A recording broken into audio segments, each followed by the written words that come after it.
മലയാളികളുടെ അഭിമാന താരം മോഹൻലാലിനെ അധിക്ഷേപിച്ച് ബോളിവുഡ് നടനും നിരൂപകനുമായ കെ. ബ്രഹ്മാണ്ഡ പാൻ ഇന്ത്യൻ ചിത്രമായ വൃഷഭയിൽ മോഹൻലാലിനെ നായകനാക്കിയതിലാണ് പരിഹാസം.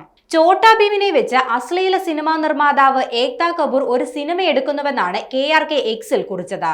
അശ്ലീല സിനിമാ നിർമ്മാതാവ് ഏക്താ കപൂർ ചോട്ടാ ഭീം നായകൻ മോഹൻലാലിനെയും ഷനായ കപൂറിനെയും വെച്ച് വൃഷഭ എന്നൊരു ഡീഗ്രേഡ് സിനിമ കൂടി നിർമ്മിച്ചിരിക്കുകയാണ്. ഈ സിനിമ മലയാളം, തെലുങ്ക്, ഹിന്ദി, കന്നഡ എന്നീ ഭാഷകളിലാണ് റിലീസ് ചെയ്യുന്നത്. ഇന്ത്യയിലെ ഏറ്റവും വലിയ സൂപ്പർ താരമായി ചോട്ടാ ഭീമിനെയാണ് ഏക്താ കപൂർ കണക്കാക്കുന്നത്. മൂന്നാം കിട സംവിധായകനായ നന്ദകിഷോറാണ് ഈ ചിത്രം സംവിധാനം ചെയ്യുന്നതെന്നും കെ പരിഹസിച്ചു. മുൻപും കെ മോഹൻലാലിനെ ചോട്ടാ ഭീം എന്ന് വിളിച്ച് അധിക്ഷേപിച്ചിട്ടുണ്ട്. 2017 രണ്ടാം ഊഴം എന്ന സിനിമയെക്കുറിച്ചുള്ള ചർച്ചകളുടെ സമയത്തായിരുന്നു അധിക്ഷേപം നടത്തിയത്. സിനിമയിൽ മോഹൻലാൽ ആയിരിക്കും ഭീമന്റെ കഥാപാത്രം അഭിനയിക്കുകയെന്ന റിപ്പോർട്ടുകൾ പുറത്തു വന്നിരുന്നു. ഇതിന് പിന്നാലെയാണ് മോഹൻലാലിനെ ഭീമനാക്കരുതെന്നും ഈ ജോക്കർ ഭീമനെ അവതരിപ്പിച്ചാൽ അത് അപമാനകരമാകുമെന്നും ഇന്ത്യയിൽ ഭീമനെ അവതരിപ്പിക്കാൻ കഴിയുന്ന സൂപ്പർ താരം പ്രഭാസ് ആണെന്നും കെ പറഞ്ഞത്.